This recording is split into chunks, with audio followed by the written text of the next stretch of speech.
pasión.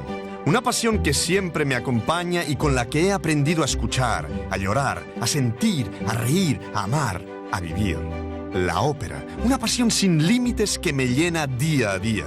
Una pasión en la que siempre he encontrado una respuesta. Una pasión que me lo ha dado todo y que necesito y quiero compartir con todos vosotros. Porque la ópera es la vida y compartida siempre es mucho mejor.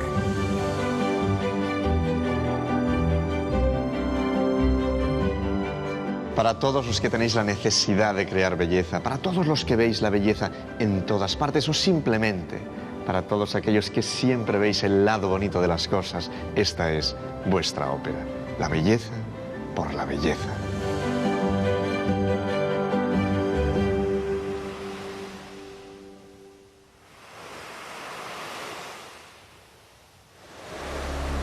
Son las 6 de la mañana y está a punto de salir el sol. Un momento que pasa cada día y que es de una belleza extraordinaria. Un momento de esos que es bonito porque sí.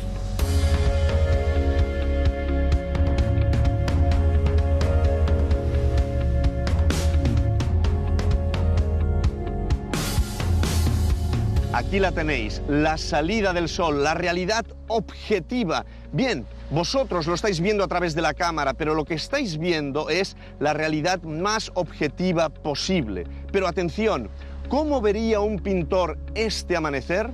Mirad, este es el cuadro Impression Soleil Levant de Monet. Monet no pinta la realidad, Monet pinta su impresión, su interpretación de la realidad.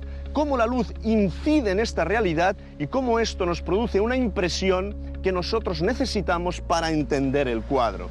Con Péléas et Mélisande de Claude Debussy pasa exactamente lo mismo, porque también es una obra impresionista. Nos produce una impresión interior que ya veréis es pura y simplemente la belleza.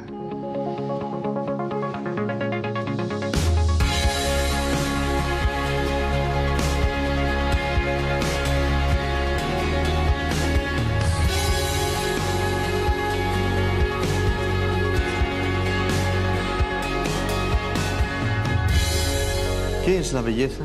Esta es una de las grandes preguntas que se ha hecho siempre la humanidad.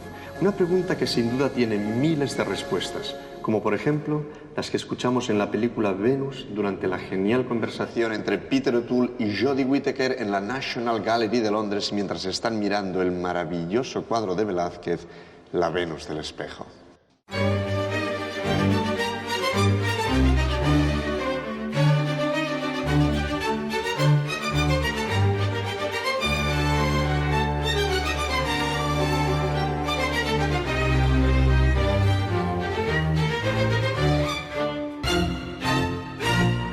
Maravillosa conversación, el cuerpo desnudo de una mujer, tu primer hijo, la salida del sol, es la belleza natural de las cosas, pero el hombre siempre ha querido ir un poco más allá. Por ejemplo, para representar la belleza en su cuadro Nymphéa, Monet pintó nenúfares sobre un lago y lo hizo a su manera. Si repasamos la historia del arte desde las pinturas de Altamira, la Grecia antigua, Roma, el románico medieval, el gótico, el Renacimiento con Leonardo da Vinci, el gran Leonardo, todos son representaciones de la belleza de acuerdo con los cánones de su tiempo. Pero si vamos un poco más allá y examinamos este cuadro, Saturno devorando a su hijo de Goya, todos estaremos de acuerdo en que se trata de una obra de arte. Ahora bien, no sé si todos estaremos de acuerdo en decir que este cuadro es bonito, es hermoso. Pero cuando llegamos al impresionismo pictórico, prácticamente todos sí estamos de acuerdo en decir que estos cuadros son bellos, son hermosos. Y Péléas et Mélisande lo tenemos que entender dentro del marco del impresionismo, porque Debussy pintó su música con trazos impresionistas. Por eso es tan hermosa y por eso cuando la escuchamos nos envuelve hasta atraparnos.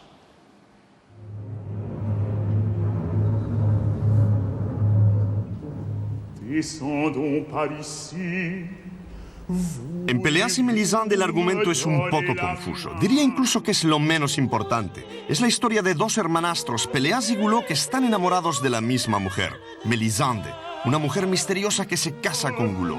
Pero la mayoría de las situaciones son inconexas. Es como el argumento de una película de David Lynch, como Mulholland Drive, aquella carretera de Los Ángeles sinuosa, muy sinuosa y a la vez muy peligrosa. Debussy con Pelléas de Mélisande crea una ópera con poco argumento y muchas situaciones desunidas entre sí para provocarnos muchas sensaciones internas.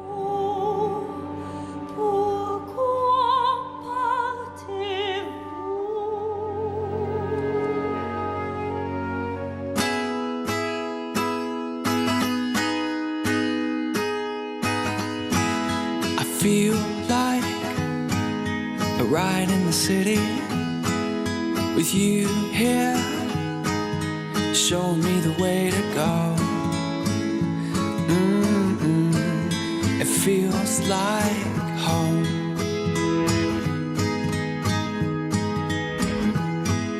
I sit here alone by the river with thoughts of once I never knew your name.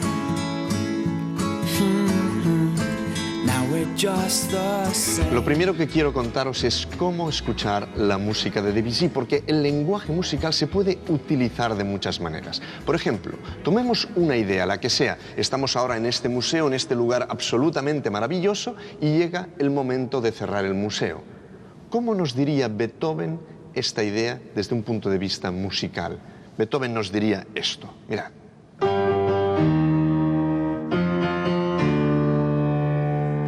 Beethoven nos estaría diciendo, vete de aquí, vete de aquí. ¿Lo veis? Beethoven nos estaría dando una orden, nos diría, es el momento de salir de aquí. Nosotros no tendríamos opción, tendríamos que hacer exactamente lo que él quiere. Vete de aquí y punto. Ahora bien, ¿qué pasaría si cogiéramos esta misma idea y la transportáramos al lenguaje musical de Debussy?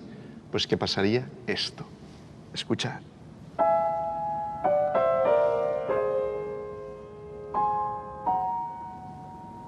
¿Lo veis? Debussy hace algo totalmente distinto. Debussy diría, por ejemplo, ¿no crees que se está haciendo un poco tarde y lo mejor sería que empezaras a pensar en cómo sería el mejor modo de salir de aquí? ¿Entendéis? Escuchad otra vez.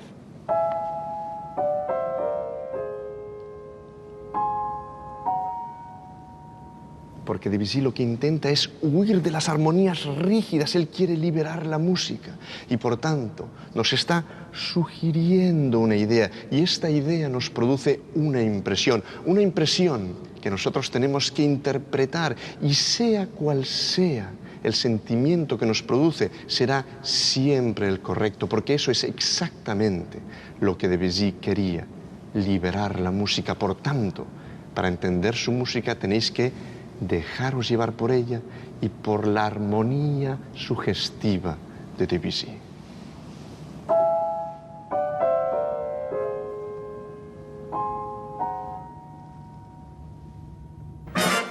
Para entender cómo Debussy quería liberar su música, hablemos del gran Duke Ellington. Para él, la música era su vida y llegó a componer más de 2000 piezas musicales. Dicen que fue tan prolífico porque era sinestésico. ¿Y qué es la sinestesia? La capacidad de expresar con un sentido lo que se recibe a través de otro. Para que me entendáis, Duke Ellington, cuando oía una nota musical, veía colores.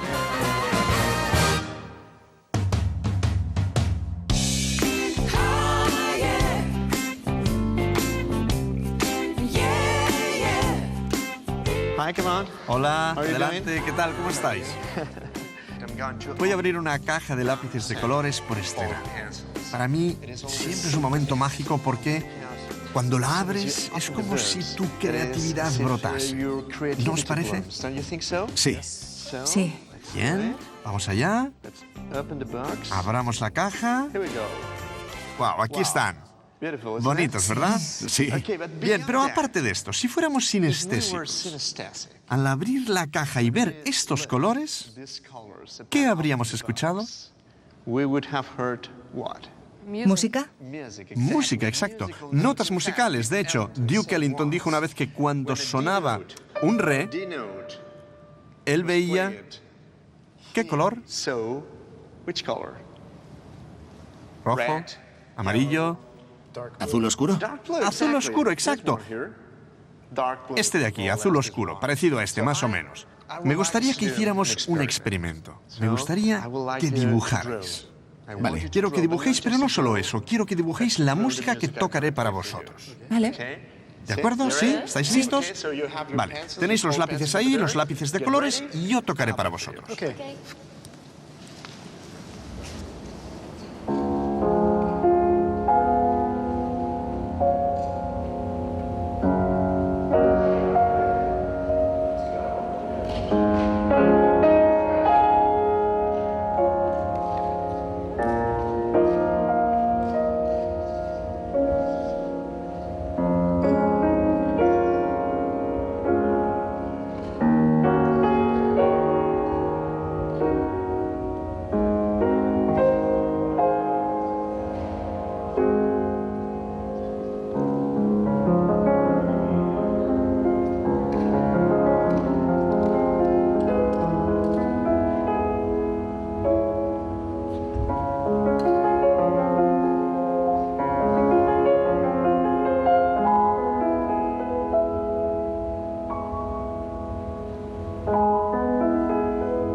¿Habéis terminado? ¿Sí?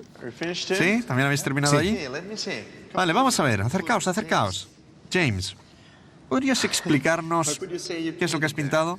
La música que has tocado era muy relajante, muy armoniosa y muy tranquila. Así que imaginé algo bajo el agua. Es un tulipán sumergido en el agua y hay peces que van hacia él. Y la forma del tulipán es seductora para atraer a los peces. Bien, me gusta mucho. Gracias. ¿Y tú, Carla? ¿Qué has hecho? ¿Qué has pintado? ¿Este es el tuyo? Sí, ¿Y qué es? yo he pintado la luz que llueve del cielo, Esto es la luz lloviendo del cielo. ¿Por qué? porque la melodía me hacía pensar a luz fluyendo. A luz fluyendo. Pues es una idea muy interesante, ¿no? Y ahora vamos con Lucille, que ha pintado. Vení todos a ver qué has pintado tú. Quería representar... Me he inspirado en Monet, que está a nuestro alrededor. La música me ha hecho pensar en algo que fluye, por eso he dibujado el río. Y también en esa lucha entre el día y la noche, una puesta de sol y los sauces llorones que podemos ver aquí mismo. Y toda esa mezcla de colores, un poco como en el impresionismo, colores que se mezclan y el personaje que lo contempla. Perfecto, muy bonito. ¿Qué puedo decir? Merci beaucoup. Muchas gracias. Thank you, thank you, thank you. Thank you very much. De nada. Ya lo veis, todos nosotros somos un poco sinestésicos y somos capaces de crear imágenes internas a partir de estímulos, en este caso, a través de la música. Lo que han hecho James, Carla y Lucille no ha sido solo pintar. Han convertido la música en emociones, en sensaciones, en impresiones. Probadlo vosotros en casa. Poneros la música de Debussy e intentad pintarla y entraréis de lleno en el universo impresionista, en la música de Claude Debussy.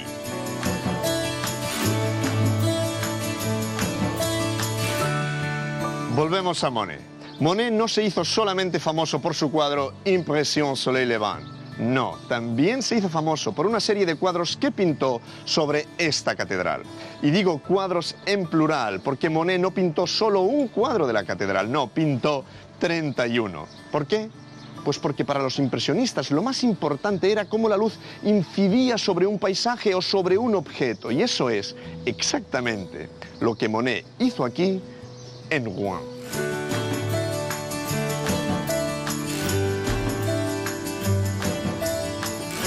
Monet no pintó esta serie de cuadros de la catedral a pie de plaza. Contradiciendo la actitud impresionista de pintar siempre al aire libre, alquiló 3 pisos en esta plaza. Uno es este, donde actualmente está la oficina de turismo de la ciudad.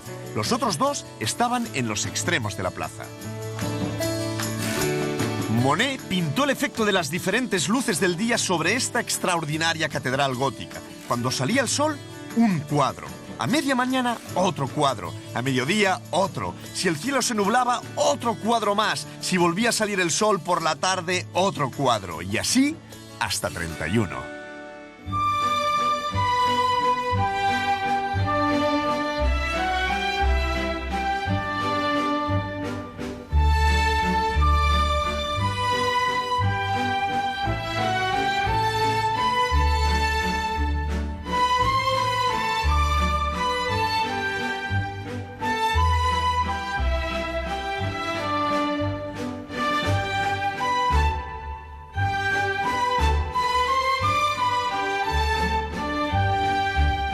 Todo esto que hizo Monet no es tan raro como puede parecer.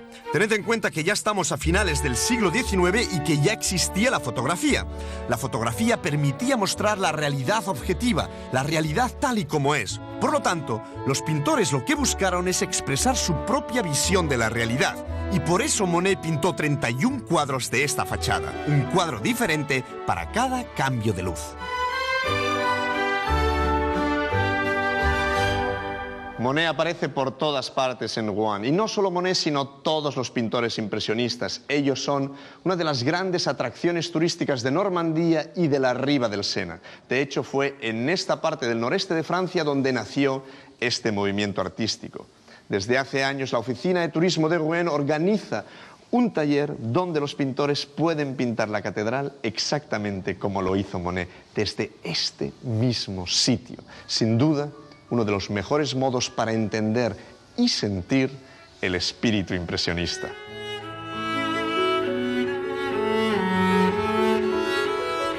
Monet, como hemos visto, estaba obsesionado por plasmar en sus cuadros el modo como la luz incidía sobre la fachada de la catedral. Hoy en día, naturalmente, la luz sigue incidiendo sobre esta fachada, pero ya no lo hace solo durante el día, sino también por la noche. El fantástico mapping con imágenes impresionistas que todas las noches de verano se proyecta sobre la catedral nos transporta y nos ofrece la posibilidad de entender mejor el ideal de Monet. Los objetos cambian con la luz y la luz está llena de color.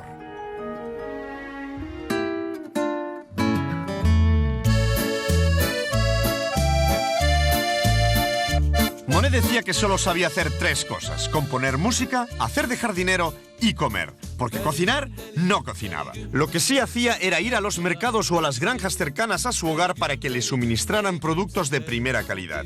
Productos sencillos, como unas simples verduras que, aunque puedan parecer aburridas e insípidas, pueden resultar deliciosas si se cocinan con el cariño adecuado.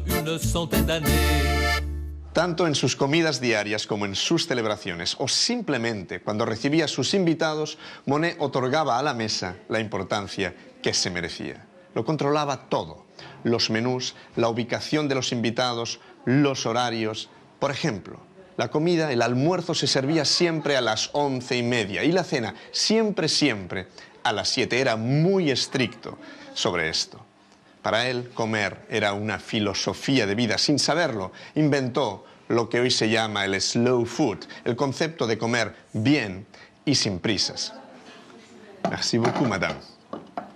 La música de Debussy también se tiene que saborear sin prisa. Sí, ya sé que al principio puede parecer muy difícil, pero si escucháis, si saboreáis su música sin prisa y con calma, os garantizo que al final os encantará. Elle ouvrait les yeux des aveugles, on l'appelle encore la fontaine des aveugles. Elle n'ouvre plus les yeux des aveugles. Como Monet en la mesa, que no descuidaba ningún detalle ni en el contenido de los platos ni en la atmósfera que lo rodeaba, así componía Debussy. Fijaos en Péléas de Mélisande. Il y a toujours un Está hecha musicalmente de pequeños momentos, todos ellos muy sutiles y cuidados hasta el último detalle, con cantantes que parece que no canten. De hecho, Debussy odiaba el canto lírico, tanto que lo primero que les dijo a los intérpretes de Pelléas y Mélisande es que se olvidasen que eran cantantes. Y es que las obras de Debussy, sus notas, son como pequeñas pinceladas que juntas consiguen crear nuevas atmósferas musicales. ¿Y cómo consigue Debussy crear esas atmósferas diferentes? ¿Cómo consigue pintar su música? Pues muy simple. Antes de Debussy, los compositores usaban las escalas tradicionales, las escalas que todos conocéis, la escala mayor y la escala menor. Por ejemplo, esta es la escala mayor. Una escala que suena normal y que todos conocéis, y esta sería la escala menor. Una escala, ¿verdad?, que también suena familiar. Debussy, en cambio, lo que hace es revivir dos escalas que estaban olvidadas. No es que no existieran, simplemente estaban olvidadas. Lo que él hace es recuperarlas. La primera de estas escalas es la escala de tonos enteros. Mirad cómo suena.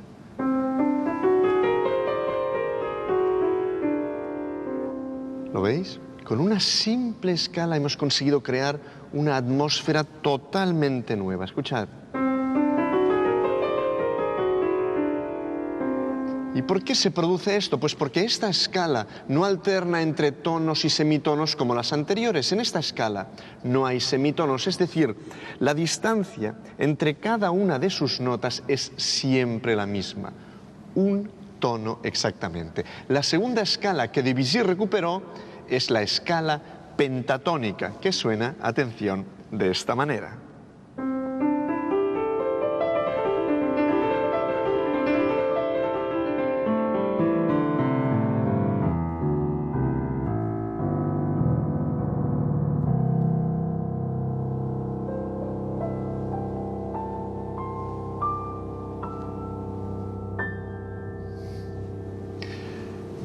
¿Qué puedo decir? Pues música impresionista.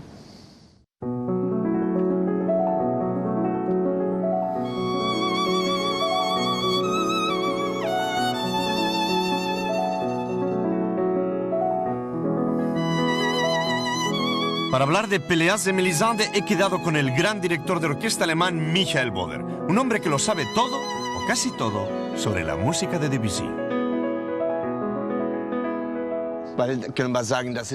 Podríamos decir que Pelléas y Mélisande es una ópera impresionista, ¿no? Por supuesto que sí, pero ¿qué es el impresionismo? En el impresionismo no se trata de contar una historia o de pintar un jardín, sino de utilizar colores para generar en nosotros la imagen de un jardín. Entonces cada uno de nosotros percibe una cosa distinta. Sí, cada uno tiene su propio jardín. Y esto es increíble. Sí, esto es lo mejor. Entonces podríamos decir que Pelléas y Mélisande no es una música sencilla, ¿verdad? Yo creo que sí es sencilla. Es solo cuestión de conseguir entrar en ella. Cuando alguien se sitúa delante de la pieza en cuestión y la escucha u observa, es posible que no pueda acceder a ella. Siempre me ha venido a la cabeza que cuando tenemos un cuadro de un jardín de este tamaño y lo miramos, pensamos en el jardín, pensamos en otros jardines. Bien, vale. Pero si ahora nos adentramos por ese camino y nos introducimos en el cuadro y dejamos que el cuadro nos engulla, de repente las flores son más grandes, los colores muy distintos y empieza a llegarnos su olor. Y si nos abrimos a este proceso, comprendemos la música al instante. Enseguida. Llegaríamos a perdernos entre estas flores y de pronto veríamos que cada una es distinta, que no hay dos flores iguales y de este modo todo cobra vida. Y creo que sucede lo mismo con el lenguaje, porque el lenguaje de Debussy en esta ópera también tiene una función completamente distinta. ¿Cuál? No traslada contenido. Esto no es lo importante, sino que básicamente lo que trata de hacer está un paso más allá. Y en mi opinión, sin duda lo consigue. Logra juntar el color y el olor de una flor. Lo vemos en el sonido de cada palabra, que sería, por así decirlo, el color, del mismo modo que el olor sería la música. Así que es más que música. Sí. ¿Es música con olor? Sí, música que huele. que huele. De hecho, Debussy dijo a los cantantes que olvidaran que eran cantantes y que trataran de hacer algo muy distinto. ¿Cómo tenemos que entender esto? No cantan en el sentido estricto de la palabra, sino que más bien es una especie de recitativo, ¿no? Sí, podría decirse así. Tampoco se trata de que un cantante cante un aria o lo que sea para lucirse y ya está. Esto no puede ser. Básicamente, los cantantes tienen que convertirse en peces y lanzarse al agua. Deben cantar dentro del agua y formar parte de ella, entrar en ella. Entonces no hay ningún aria, es decir, ninguna parte más destacada de esta ópera. ¿Qué podríamos decir sobre la melodía? ¿Tiene esta música alguna melodía que podamos ir silbando de camino a casa? Probablemente no, pero tampoco es algo que él quisiera transmitirnos. De hecho, creo que esto nos traslada de nuevo al cuadro de plantas del que hablaba antes. De este modo parece que todo se vaya entrelazando, como plantas enredaderas. Y no se trata de un árbol enorme situado en el centro y de lo que hay a su alrededor, sino que se enreda consigo mismo, y también lo hacen la voz principal y la melodía. Es decir, simplemente se va desarrollando, igual que una planta silvestre que va creciendo. Alguien que no ha estado nunca en la ópera, va a la ópera y ve La Traviata, que es una ópera maravillosa, una música preciosa de Verdi, a todo el mundo le encanta La Traviata, porque podríamos decir que de algún modo es una música sencilla. Pero ¿qué pasa si ese mismo alguien va a la ópera y ve Péléas et Mélisande? Es complicado entrar en ella. Es como si tratásemos de... Hay un muro alrededor de un bonito jardín y no encontramos la entrada. Primero hay que encontrarla y luego ya está. ¿Y si eres capaz de encontrar la puerta y entrar? Entonces la puerta se cierra automáticamente detrás de ti y estás en otro mundo. En Péléas et Mélisande, Debussy pone música a un texto teatral de Maurice Maeterlinck, el gran escritor simbolista.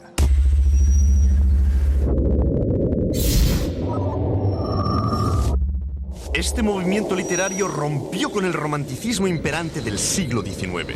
Sus personajes ya no hablan de sentimientos ni tienen las riendas de su destino. Son personajes que viven en un mundo invisible en el que intentan descifrar aquello que les pasa. Los simbolistas sugieren impresiones internas, lo mismo que hace Debussy con su música.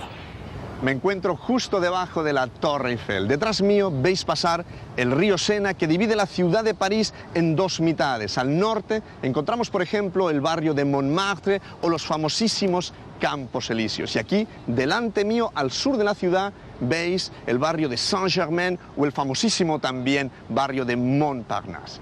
Cuando Péléas et Mélisande se estrenó, la ciudad de París quedó dividida en dos mitades. Por un lado, los partidarios de Debussy y por el otro, los detractores de Debussy, todos aquellos que consideraban que la música de Debussy era terriblemente aburrida. Unos detractores que llevaron a cabo una oposición feroz. Tanto es así que, por ejemplo, Théodore Dubois, que era el director del Conservatorio de París, dijo a sus alumnos: no vayáis a ver Péléas et Mélisande porque si no os voy a suspender. O, por ejemplo, el famosísimo compositor Camille Saint-Saëns dijo: este año no voy a irme de vacaciones para poder seguir hablando mal de Péléas et Mélisande. Imaginaros, pero si lo pensáis, lo que pasó con Péléas et Mélisande no es tan extraño, es lo que ha pasado infinidad de veces en la historia del arte. Es lo que pasó exactamente igual con esta torre, con la Tour Eiffel.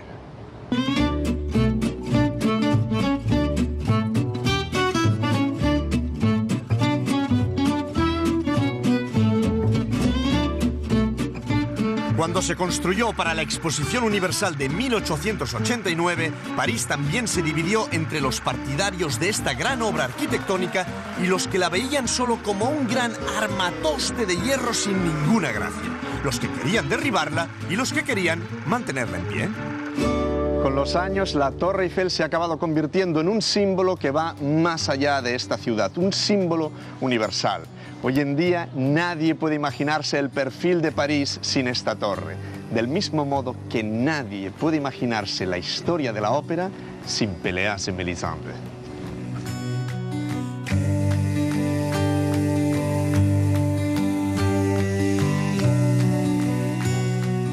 Estoy convencido que nunca más se darán las condiciones históricas para que alguien pueda crear una ópera como Péléas de Mélisande, para que alguien revolucione una ciudad como esta simplemente buscando crear belleza.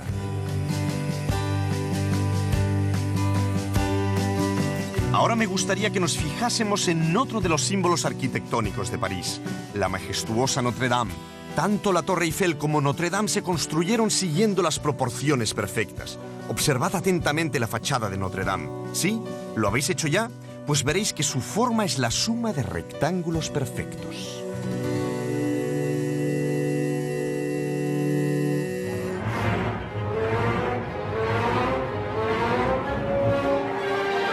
Y ahora me gustaría que nos fijáramos en la puesta en escena de Péléas de Mélisande de la Ópera de París, creada por Bob Wilson. Y aquí, ahora, paremos un momento la imagen. Fijaos en una cosa, Wilson ha hecho una puesta en escena muy especial. Muchos de los elementos de la escenografía tienen las proporciones perfectas, en este caso cuadrados y rectángulos perfectos, lo que se conoce como la proporción áurea. ¿Y qué es la proporción áurea? Pues es la proporción perfecta de la belleza. Voy a tratar de explicarlo, que nadie se asuste, ¿eh? Vamos a hacer un poco de matemáticas, fáciles pero matemáticas. ¿Preparados? Venga, vamos allá. La proporción áurea es un número matemático, el 1,618, que se conoce como el número de oro. En el siglo XVIII, Fibonacci ideó una serie numérica de la cual salió este número mágico. La serie se construye a partir del número 0 y el 1, y cada número siguiente se obtiene de sumar los dos anteriores. Resulta que el cociente entre dos números consecutivos de esta serie tiende a 1,618, el número de oro. Vamos a intentar visualizarlo. Dibujamos cuadrados proporcionados a los números de la serie. Primero, un cuadrado de proporción 1. Le añadimos otro de 1, como en la serie. A su lado, colocamos un cuadrado de proporción 2. Después, un cuadrado de proporción 3, luego 5, 8, 13 y así sucesivamente. Si enlazamos los vértices de los cuadrados, aparece esta figura. Atención, la espiral de Fibonacci. Una espiral que podemos encontrar por todos lados en la naturaleza. Por eso la naturaleza es bella, por naturaleza. Ya hemos visto cómo la Catedral de Notre Dame y la puesta en escena de Bob Wilson están hechas de rectángulos perfectos. Ahora bien, ¿cómo podemos construir un rectángulo perfecto que guarde la proporción áurea? Pues mirad, es muy, pero que muy fácil. Todo lo que necesitamos es un cuadrado como este. Cuadrado que tenga naturalmente sus 4 lados iguales. Entonces dividimos uno de estos lados, el que sea. Yo, por ejemplo, he dividido el de aquí abajo, veis que he puesto esta chincheta, y con la ayuda de otro cordel que tengo aquí preparado, mirad, venimos donde hemos hecho la división de este lado y lo llevamos hasta esta esquina de aquí arriba. ¿Lo veis? Es como si prácticamente estuviéramos trazando una hipotenusa. ¿Ven? ¿Lo tenéis? A partir de aquí, atención, porque esta es la clave, dejáis caer el cordel y ahí donde caiga es donde tenéis que empezar a construir vuestro rectángulo. ¿Lo veis? Justo exactamente, vamos a tensarlo un poco, exactamente así. Ahora lo único que tenemos que hacer con unas tijeras es cortar el lado que nos quedaba del cuadrado y ya tenéis aquí vuestro rectángulo. Si dividimos la base por la altura y obtenéis el número 1,618, entonces tenéis un rectángulo perfecto con proporción áurea. Lo fascinante es que Debussy con su música nos propone lo que podríamos llamar la belleza etérea. En cambio, Bob Wilson con su puesta en escena nos propone la belleza matemática. Así que tenemos por un lado la belleza etérea de Debussy y por el otro la belleza matemática de Bob Wilson. Una idea fascinante. También encontraremos la proporción áurea en las personas. Cuanto más se acerquen nuestras medidas al número de oro, teóricamente, más guapos somos. Pero como ya sabéis, la belleza es mucho más que un número. La belleza depende de muchas otras cosas. ¿Cuáles? Quien puede respondérmelo es Guy Cocheval, director del Museo d'Orsay. Empecemos con la más importante, la gran pregunta. ¿Qué es la belleza? Supongo que no esperarás que responda una pregunta así. Sí, lo que no es belleza. Si hay alguien que puede responder esta pregunta, ese eres tú. La belleza es algo que guía tu vida. Creo que la idea de belleza se forma, en primer lugar, a partir de la sexualidad. ¿Primero la sexualidad? Sí, eso es. Y la idea de belleza la forman la concepción de la armonía y el gusto por la regularidad. Y nosotros, los franceses, tenemos un gran gusto por la regularidad. La ciudad de París, que vemos detrás de esa ventana, de ese reloj, es una de las más regulares, una de las más perfectas, incluso demasiado regular. Pero aunque digas que París es demasiado regular, podemos ver que es precioso. París es absolutamente preciosa. Absolutamente precioso. En la actualidad, ¿todos los cánones de belleza son válidos? Cuando dices eso, pienso en la publicidad, pienso en la promoción de la juventud, la belleza, la salud. El hecho de que las mujeres deban tener pechos grandes y los hombres deban estar fuertes e ir al gimnasio. Y es un canon de belleza que no existía en el siglo XVII o en el siglo XVIII, empezó a finales, en el cambio del último siglo, a principios del siglo XX. Porque la fealdad podría ser también belleza o algo bonito, o considerarse una forma de arte. Es un gran lema de Víctor Hugo y del romanticismo, porque el romanticismo oscuro lo consideraba como una exaltación de los cánones de belleza, de la que Shakespeare era el centro. Y Shakespeare muestra la fealdad, el lado oscuro del alma. Y por ese motivo es tan interesante. Debussy rompe con lo que en aquella época serían los cánones de la belleza musical, ¿no? Con su ópera Péléas de Mélisande creó algo realmente nuevo, algo completamente diferente. Pero la mayoría de la gente no comprendía ese tipo de música. Y aún no lo comprenden. Gran parte del público francés prefiere la música de Mahler, Strauss o Wagner a la de Debussy, porque es muy complicada. Cuando empiezas a escuchar a Debussy, al principio te muestras un poco reticente, te resistes a Debussy y al final te conquista completamente. Para mí es la mejor ópera de la historia. Debussy es totalmente... Hubo un músico que dijo, es una tierra de nadie del arte. No hubo nadie que siguiera sus pasos, que intentara imitar y volver a hacer lo que hizo Debussy, porque era imposible. ¿Cómo consigue Debussy sugerirnos una impresión musical? ¿Cómo consigue liberar la música? Pues muy sencillo. Lo que hace Debussy es intentar liberarse de la rigidez, intentar liberarse de la forma musical. Para entendernos, intentar liberarse del tempo. Ya veréis, voy a tocar una sonata de Mozart y así lo entenderemos mejor.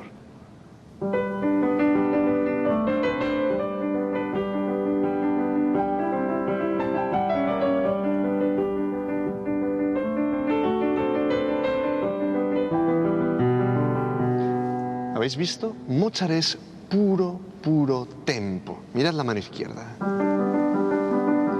1, 2, 3. 1, 2, 3. Haga lo que haga la mano derecha, la mano izquierda siempre hará 1, 2, 3. 1, 2, 3.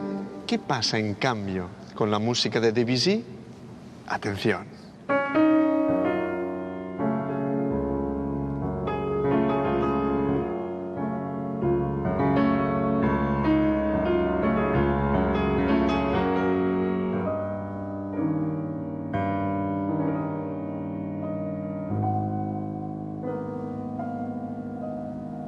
¿Veis? La música de Debussy es totalmente distinta, es como si flotara, es como si fluyera, es como si casi no tuviera tempo. Si intentamos tocar la música de Debussy como si fuera Mozart, mirad lo que pasa.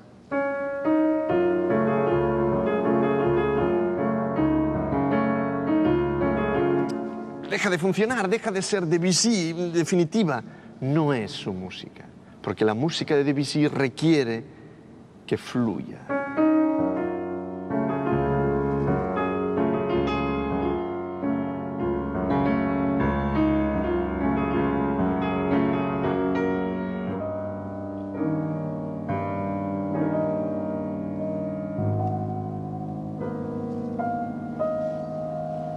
Mirad, Debussy tenía muy claro que el arte, además de la intención musical, del estado de ánimo del que lo escucha y del momento histórico en que se crea, el arte depende sobre todo del intérprete. Por eso se obsesiona en dejar en manos del intérprete su intención, la impresión musical que quiere darnos. Y por eso sus partituras no tienen órdenes, sino que tienen sugerencias. Por ejemplo, esta que os estaba tocando dice «lent, molto rubato, con morbidezza». Para demostrar todo esto, vamos a hacer un experimento. Tenemos dos pianistas, uno en Barcelona y el otro en París. Ya veréis. Hola chicos, ¿cómo estáis? Hola Ramón. Hola Bien, Adolphe. gracias. Hola Jean-François. Hola, Ramón. ¿Cómo estáis hoy? Bien, muy bien. ¿Estáis animados? Quiero que interpretéis el preludio número 12 de Debussy, que tiene una de las indicaciones más subjetivas jamás escritas para un intérprete de piano. Modéré, nerveux et avec humeur, que significa moderado, nervioso y con humor. ¿De acuerdo? ¿Quién quiere tocar primero? ¿Adolphe? ¿Quieres ser tú el primero? Sí, vale. Bien. Vamos allá. Adolphe, por favor, ¿podrías mover un poco el ordenador? Es que no te vemos. No te vemos. Sí, sí. ¿Así está bien? Mucho mejor.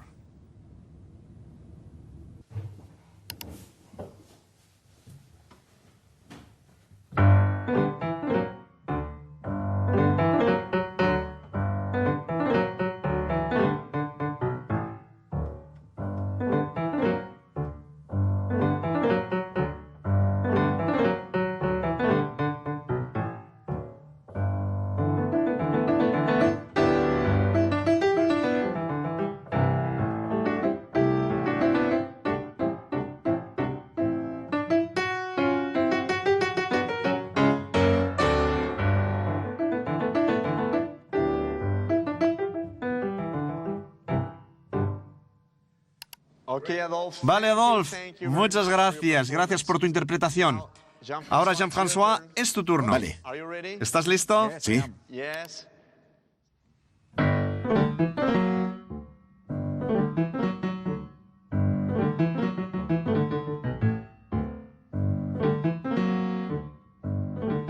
¿Os dais cuenta? Suena diferente. ¿Por qué? Pues porque para Jean-François, modéré, nerveux et avec humeur no es lo mismo que para Adolphe, porque ni ellos ni sus estados de ánimo son los mismos, y por lo tanto lo tocan diferente. Y es que para Debussy la música es un arte que brota sin límites. Con Debussy el intérprete se siente libre. Gracias, Jean-François. Gracias a ti. Muchas gracias a los dos chicos. Gracias. Gracias, hasta la próxima. Adiós, adiós. Adiós. Adiós.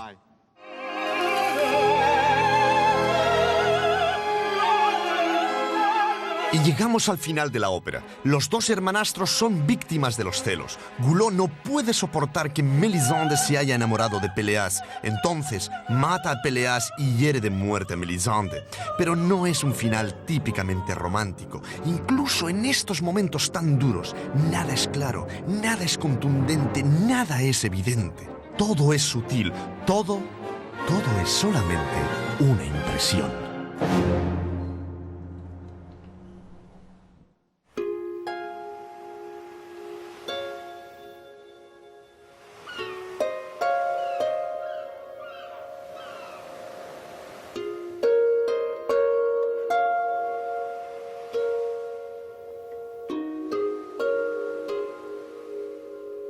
Debussy sufrió muchísimo para terminar Péléas de Mélisande, la única ópera que escribió en toda su vida. Acabar una obra es como estar presente en la muerte de un ser querido, dijo. Tal vez intuía de algún modo que una vez terminada la obra dejaba de ser suya para ser de todos. Pero con Péléas de Mélisande, Debussy nos dejó una obra que cambió la historia de la música. Estoy convencido que si escucháis la música de Debussy y os dejáis llevar por ella, será la música de vuestras emociones, sean cuales sean, porque los seres humanos tenemos la necesidad de crear y de buscar la belleza.